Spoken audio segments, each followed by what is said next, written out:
जय हिंद फ्रेंड्स, नमस्कार।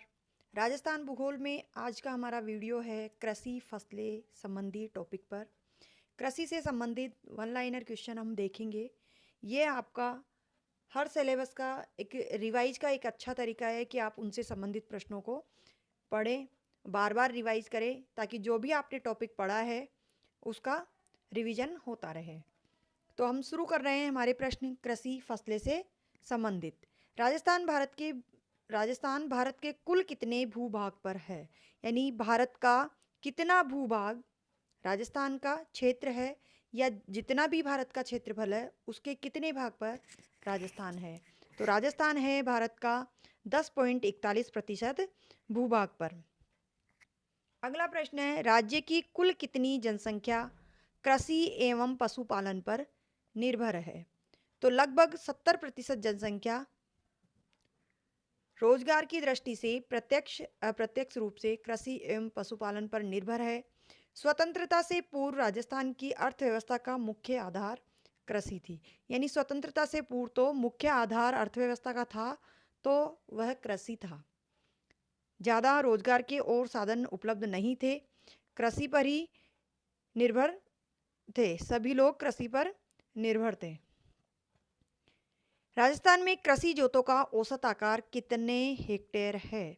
तो राजस्थान में जो कृषि जोतों का औसत आकार है वह 3.09 हेक्टेयर है। अगला प्रश्न है, राजस्थान की कृषि जलवायु के आधार पर कितने जोन में वर्गीकृत किया गया है। जो राजस्थान की कृषि है उसको जलवायु के आधार पर कितने जोन में वर्गीकृत किया है, 10 जोन में। पहले 7 थे, अब ये 10 जोन में वर्गीकृत किया गया है। अगला प्रश्न है, मिश्रित कृषि किसे कहते हैं। मिश्रित कृषि कहते हैं जिन क्षेत्रों में कृषि के साथ साथ पशुपालन भी किया जाता है उसे मिश्रित कृषि कहते हैं, यानी कृषि खेती तो की जाती है साथ में पशुपालन भी किया जाता है। पशुपालन करने से दुगुना फायदा है। एक तो कृषि करने पर जो चारा उपलब्ध होता है वह पशुओं को खिलाने में काम आ जाता है, और पशुओं से खाद गोबर जो गोबर होती है वह खेतों में खाद के रूप में काम आ जाती है, और उनसे प्राप्त दूध रोजगार के रूप में भी काम आता है और घर में भी काम आ जाता है। भारत में हरित क्रांति का प्रारंभ किसके प्रयासों से कब हुआ। देखो प्रश्न को ध्यान से देखें, भारत में हरित क्रांति का प्रारंभ किसके प्रयासों से हुआ और कब हुआ। तो ये हुआ एम.एस. स्वामीनाथन के प्रयासों से। ये भारत की बात की जा रही है, तो भारत में एम.एस. स्वामीनाथन के प्रयासों से हुआ और 1966-67 में आरंभ हुआ। अगला प्रश्न है, व्यापारिक कृषि किसे कहते हैं। तो व्यापारिक कृषि कहते हैं जिन फसलों के उत्पादन से विदेशी मुद्राएं प्राप्त की जाती है उसे व्यापारिक कृषि कहते हैं। राजस्थान की व्यापारिक कृषि में किन किन फसलों का व्यापार होता है। राजस्थान की बात की जा रही है, तो राजस्थान में व्यापारिक कृषि के रूप में कौन कौन सी फसल बोई जाती है और कौन कौन सी फसलों का व्यापार होता है। तो ये फसलें हैं, व्यापारिक फसलों के बारे में पूछा जा सकता है कि राजस्थान की व्यापारिक फसलें कौन कौन सी है। तो अफीम, तंबाकू, होहोबा, जेट्रोबा, इसबगोल, सोनमुखी इत्यादि व्यापार फसलों का यहाँ व्यापार किया जाता है। गहन कृषि किसे कहा जाता है। जिन क्षेत्रों में कृषि योग्य भूमि कम, यहाँ ध्यान देंगे हम, गहन कृषि की बात की जा रही है, जहाँ कृषि योग्य भूमि तो क्या हो, कम हो, और जनसंख्या अधिक निवास करती हो, वहाँ की जाने वाली कृषि गहन कृषि कहलाती है। और इसका सबसे बड़ा उदाहरण है विश्व में भारत, क्योंकि यहाँ भूमि जो कृषि योग्य भूमि है वह कम है अपेक्षाकृत जनसंख्या के, जनसंख्या अधिक है। भारत की गहन कृषि की मुख्य फसल क्या है। जो गहन कृषि है उसकी मुख्य फसल क्या है भारत की, तो वह है चावल, क्योंकि ज़्यादातर लोग यहाँ चावल खाते हैं। औसतन अगर देखा जाए तो चावल ज़्यादा खाए जाते हैं और चावल ही भारत का मुख्य खाद्यान्न है। विस्तृत कृषि किसे कहते हैं। अब देखो हमने गहन कृषि के बारे में देखा, अब विस्तृत कृषि देख लेते हैं। जिन क्षेत्रों में कृषि योग्य, जिन क्षेत्रों में, यहाँ आप क्षेत्रों से पहले जिन क्षेत्रों में कृषि योग्य भूमि अधिक हो, देखो यहाँ कृषि योग्य भूमि अधिक है जबकि जनसंख्या कम निवास करती हो, ऐसी कृषि विस्तृत कृषि कहलाती है। और इसका उदाहरण है राजस्थान, जहाँ कृषि योग्य भूमि तो अधिक है किंतु जनसंख्या कम निवास करती है। राजस्थान की मुख्य खाद्यान्न फसल कौन सी है? तो राजस्थान की मुख्य खाद्यान्न फसल है गेहूं। भारत की कौन सी है? भारत की है चावल। जबकि अगर राजस्थान की पूछी जाए तो राजस्थान की है गेहूं। मरुस्थल में किस प्रकार की कृषि होती है? खाद्यान्न फसल की बात की जा रही है यहाँ, ये ध्यान रखना है आपको। मरुस्थल में किस प्रकार की कृषि होती है? तो मरुस्थल में जो कृषि होती है वो शुष्क कृषि होती है। ऋतु के आधार पर कृषि का वर्गीकरण कितने भागों में किया गया है? ऋतु के आधार पर कृषि का वर्गीकरण 3 भागों में किया है। खरीफ की फसल, रबी की फसल और जायद की फसल। अब खरीफ की फसल को ही कहते हैं शालू, सर्दी को, और रबी की फसल को कहते हैं उनालू, जो गर्मी में प्राप्त होती है। और यह है जायद की फसल, जो ये वर्षा के मौसम में प्राप्त होती है, वर्षा के आरंभ में। खरीफ की फसल कब बोई जाती है? तो खरीफ की फसल मानसून के आगमन के समय। मानसून कब आता है? जून में। तो जून जुलाई में बोई जाती है और दीपावली के आसपास अक्टूबर नवंबर में काट ली जाती है। खरीफ की प्रमुख फसलों में देखिए कौन कौन सी है। ज्वार, बाजरा, मक्का, मूंगफली, सोयाबीन, तिल, कपास, चावल और ग्वार। अगर हम ध्यान दें तो ये सभी फसलें हमें दिवाली के आसपास मिलती है, प्राप्त होती है। अक्टूबर नवंबर में कौन सी फसल बोई जाती है? जब खरीफ की फसल काट ली जाती है, खरीफ की फसल काट ली जाती है अक्टूबर नवंबर में, और अक्टूबर नवंबर में कौन सी फसल बोई जाती है? रबी की फसल। तो ये भी हमें एक तरह से ध्यान रखना है कि कौन सी फसल कब काटी जाती है और कौन सी फसल कब बोई जाती है। अक्टूबर नवंबर में बोई जाती है एवं मार्च अप्रैल में काट ली जाती है। खरीफ की फसल अक्टूबर नवंबर में काट ली जाती है, रबी की फसल अक्टूबर नवंबर में बोई जाती है और मार्च अप्रैल में काट ली जाती है। रबी की फसल कौन सी है?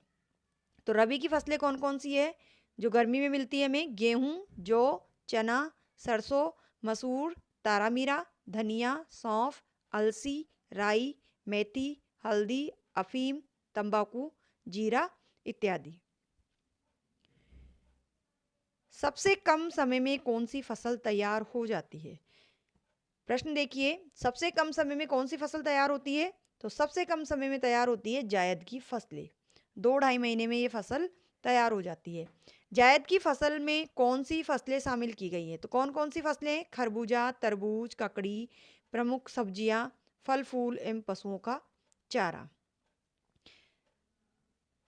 जायद की जो फसलें ये मतलब मई मई के आसपास या मानसून आने के समय बोई जाती है और ये जुलाई में आराम से जून जुलाई में प्राप्त हो जाती है। कुछ 1-2 महीने के अंतर में ही ये फसलें प्राप्त होती रहती है। प्रारूप के आधार पर कृषि को कितने भागों में वर्गीकृत किया गया है? यहाँ पूछा गया है प्रारूप के आधार पर। तो प्रारूप जो फसलों का प्रारूप है जो निर्धारित किया गया है उसके आधार पर कृषि को 3 भागों में वर्गीकृत किया गया है। मोनोकल्चर, ड्यूओकल्चर और ओलिगो कल्चर। मोनोकल्चर क्या है? अगला प्रश्न है, मोनोकल्चर क्या है? एक खेत में एक वर्ष में एक ही फसल, ये होता है मोनोकल्चर। ड्यूओकल्चर में एक खेत में एक वर्ष में 2 फसल और ओलिगोकल्चर में 3 फसल। तीसरे नंबर पर 3, तो ये आसानी से याद रह जाएंगे। अगला प्रश्न हम देखते हैं, मोनोकल्चर क्या है? मोनोकल्चर जिस कृषि में एक वर्ष में एक खेत से एक फसल ली जाती है, जिस कृषि में एक वर्ष में एक खेत से एक फसल ली जाती है, फर्स्ट नंबर पे है, इस तरह से हमें याद रख सकते हैं, और उसे ही मोनोकल्चर कहते हैं। जैविक खेती क्या है? तो जैविक खेती है कृषि उत्पादन की प्राचीन पद्धति। जैविक खेती के क्या उद्देश्य हैं? जैविक खेती के 3 मुख्य उद्देश्य हैं, पर्यावरण सुरक्षा, आर्थिक समृद्धि व सामाजिक आर्थिक समता। शुष्क खेती कहाँ की जाती है? शुष्क खेती ऐसे क्षेत्र में की जाती है जहाँ वाष्पीकरण अधिक हो और वर्षा कम हो। वाष्पीकरण अधिक होगा क्योंकि वहाँ का तापमान उच्च रहता है, वर्षा तो वहाँ कम होती है। जो राजस्थान में मरुस्थलीय भाग है वहाँ शुष्क खेती ही होती है। मरुस्थल में कितने जिले आते हैं? 12 जिले। तो इन 12 जिलों में शुष्क खेती होती है जहाँ तापमान उच्च होने के कारण वाष्पीकरण अधिक होता है और बरसात तो वहाँ वैसे ही कम होती है। काजरी की स्थापना कब की गई? 1965 में। मरुस्थल वनीकरण शोध केंद्र का पुनर्गठन कर केंद्र सरकार द्वारा जोधपुर में काजरी की स्थापना की गई। वह कौन सा पौधा है जिसका उपयोग यातायात के साधनों में बायोडीजल के रूप में किया जाता है। तो वह पौधा कौन सा है? रतनजोत का, जिसे जेट्रोफा भी कहा जाता है। इसका वानस्पतिक नाम जेट्रोफा कर्कस है। यह एक तिलहन पौधा है जो होहोबा के साथ ही उगता है।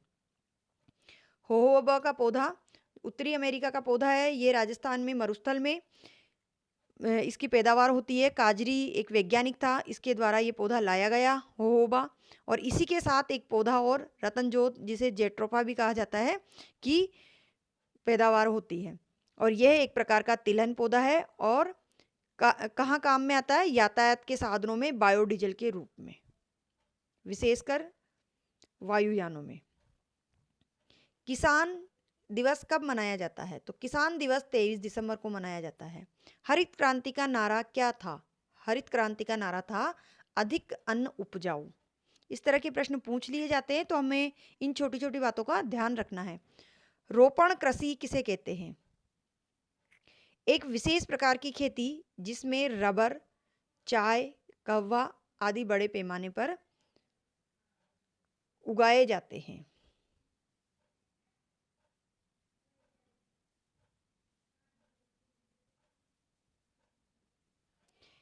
कृषि संबंधी कुछ शब्दावलियां हैं, इन्हें हमें जान लेना जरूरी है, क्योंकि इनमें से कहीं से भी प्रश्न पूछा जा सकता है। और यह हमारे वीडियो का अंतिम प्रश्न भी है। तो वीडियो अगर आप देखते हो, आपको पसंद आता है, तो प्लीज़ वीडियो को लाइक करें, शेयर करें और चैनल को सब्सक्राइब करें। इससे पहले के जो वीडियो हैं उन्हें प्राप्त करने के लिए आपको अतिशय अकेडमी पे सर्च करना होगा। अतिशय अकेडमी पे ज्योग्राफी से संबंधित अन्य वीडियो मिल जाएंगे, तो आप उन्हें भी देखें। कृषि संबंधी कुछ शब्दावलियां हैं। एपी कल्चर, तो एपी कल्चर किसे कहते हैं? मधुमक्खी पालन व मधुमक्खी कृषि को एपी कल्चर कहते हैं। पीसी कल्चर मछली पालन को कहा जाता है। पीसी फिश से आप याद कर सकते हो, प फ एक ही लाइन के एक ही वर्ग के वर्ड है। हॉर्टिकल्चर बागवानी कृषि या फल उत्पादन। फ्लोरिकल्चर फूलों का उत्पादन। मेरीकल्चर समुद्री जीवों का उत्पादन। वर्मी कल्चर केचुओं की कृषि। विटीकल्चर अंगूरों की कृषि। लेक कल्चर लाख की कृषि। तो ये कुछ कृषि से संबंधित शब्दावलियाँ थी, जिसमें कौन सी कृषि होती है, कौन सा उत्पादन होता है, उसके बारे में जानकारी थी। तो आप वीडियो को अवश्य देखें, पूरा देखें और प्रश्नों को याद करने का प्रयास करें। बहुत महत्वपूर्ण प्रश्न हैं, इनमें से परीक्षा में आने की पूरी उम्मीद है। तो आप वीडियो को लाइक करें, शेयर करें और चैनल को भी सब्सक्राइब